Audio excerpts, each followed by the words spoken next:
The Great Reset. You've probably heard about it. If not, there's probably a banner below this video warning you, don't listen to what this guy says. Click on the link because that's the real information about it. Anyway, what I'm going to show you today right here is directly from the World Economic Forum website. Okay, I'm not going to make things up. I'm actually going to show you the website itself. I'm going to read from the website itself, and then you decide what you want to believe. I'm not here to tell you what to believe, but we're going to actually look at the website itself. And then I'm going to connect that in with a few other points. Why this is so important, what it means to you, and the future that we have in store. Have you ever read the book 1984? What about Brave New World? Have you ever seen the movie The Hunger Games? What if it was kind of a mixture of all of those things? And what if it was kind of worse in a few ways? Well, think about that. Put that in your head. Let's begin. The Great Reset. I normally don't say this word, but hey, why not? We're doing it today. The pandemic represents a rare but narrow window of opportunity to reflect, reimagine, and reset our world. Professor Klaus Schwab, founder and executive chairman, World Economic Forum. That's his quote. This is the World Economic Forum website. I'm reading directly from it. I'm not making this up. It's right here for you. How many times is the word Great Reset actually mentioned on the page devoted to the Great Reset? I mean, this is all here. Okay, 4 building blocks of the Great Reset. The Prince of Wales and other leaders on the forum's Great Reset.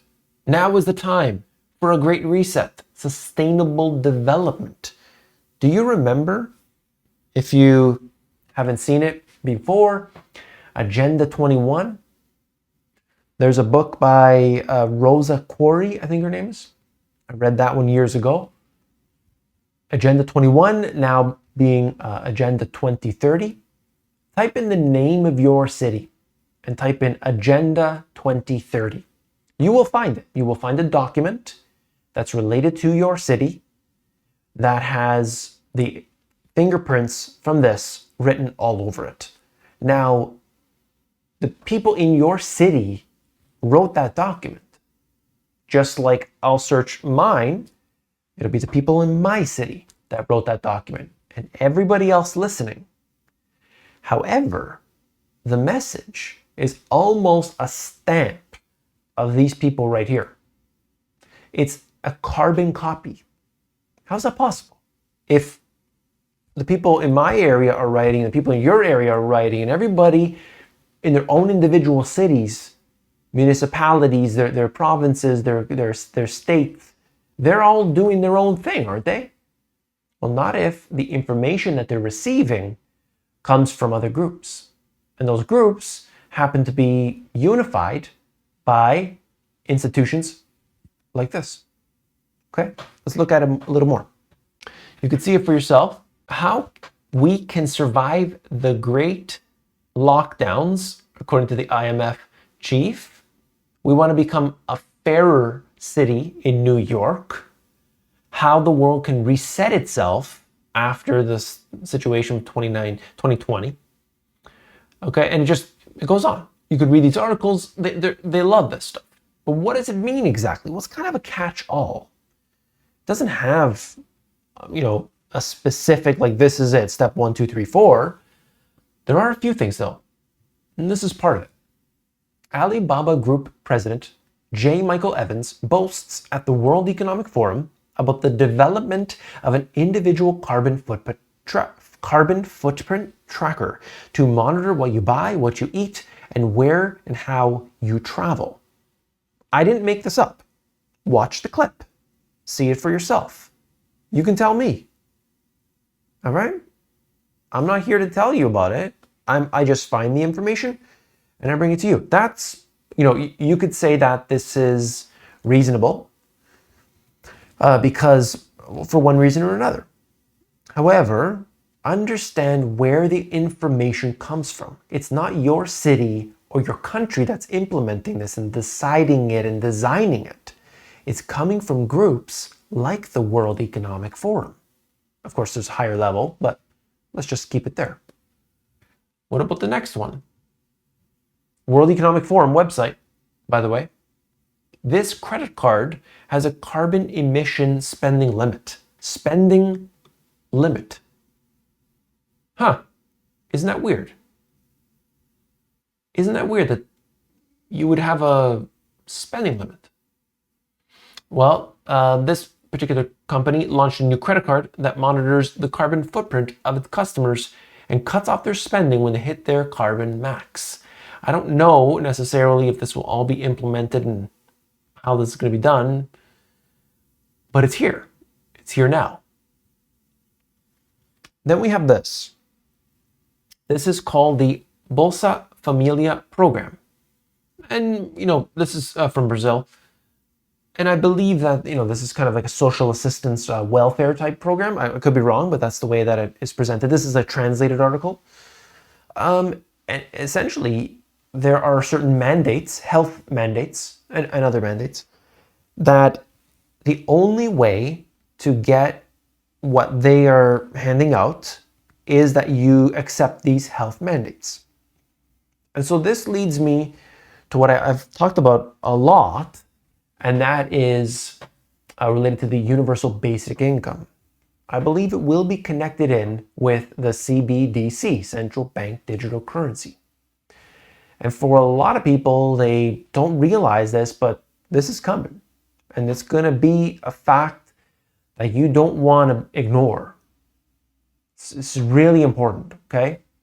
Really important stuff. Why aren't teenagers driving anymore? Well, there are many factors, along with, they're too busy on TikTok and they don't want the responsibility and many other things. This is part of it, and that is the cost associated. In California, they want to impose a new mileage tax on all drivers. California politicians are moving forward with a costly and unfair new mileage tax that will charge every driver at least 6 cents per mile or $900 a year for the average driver. It's becoming so expensive just to do something basic like driving. And I think at one point they'll actually outlaw it as soon as they could determine that the self-driving vehicles are actually safer. As soon as they say that, then they have an excuse and they say, no, you cannot put your hands on that wheel. That's just going to be the way it goes. I think that's the way it'll go. That's speculation, but that seems like what they'll do. Regardless, the next generation, the kids that are born now, they won't want that. They won't even have that desire to drive. And so you could say, I like public transit. It's very convenient with all that. That's fine. But you should have the option. You should have the option, the ability, and if you want the desire to drive, well, then that's up to you. But instead, it's up to groups like the World Economic Forum deciding this all for you. Now you see this family here, right? It's all good. Family getting together. Wonderful thing. Except more parents are moving in with adult children at younger ages. Housing costs, childcare, and shifting ideas about family are driving a new rise in multi-generational living. The same situation with the vehicles. It's fine. It's many cultures are like this, where they live multi-generational homes. Great. However, if it's because inflation got too hot, because the Federal Reserve printed a whole bunch of money, and the government handed out all this cash everywhere to all these businesses and buying up shares and buying up corporate bonds, and now we have to suffer the consequences, something's not right. Something's not right about that. But don't worry, because in the end, the robots are coming. Robots are coming. Look at this thing. Can you see this on your screen? I hope so. This is just one robot. I mean, there's a million. They're trying to program to do all different jobs. This is just, obviously in the laboratory, not being rolled out. But you can see what's happening here. They are working on specific tasks that are always the same. And they have, minimal changes here and there, bricklaying, and in this case here, putting up drywall. That's it, okay? Nobody is saying that robots are going to replace all jobs tomorrow. That's just not going to happen. But in many cases, they have started to do that. If the job is simple enough, these robots can do it. And they're getting more sophisticated. Their hands are starting to work better. They're getting to a point at which the businesses are saying, how soon can I deploy that in my business so that I can save money? I can't get enough employees. Forget it. I'll get Flippy the robot. I'll get Chippy the robot at Chipotle. I'll get whatever the next thing is so that I don't need to hire a person. I'll hire a robot. All of this is really one thing together. And that means you will be under a new system, perhaps universal basic income, along with the central bank digital currencies. You will own nothing and be happy. And I know you've heard some nonsense before, but all of this is directly from their website. I'm not making it up. Please understand this. If you found it valuable, definitely share it. I know this is the controversial one, but there's somebody out there who wants to know about this. It's all here, documented. Sources are in the description of this video. As always, thank you for being here, and I'll see you on the next one. Take care.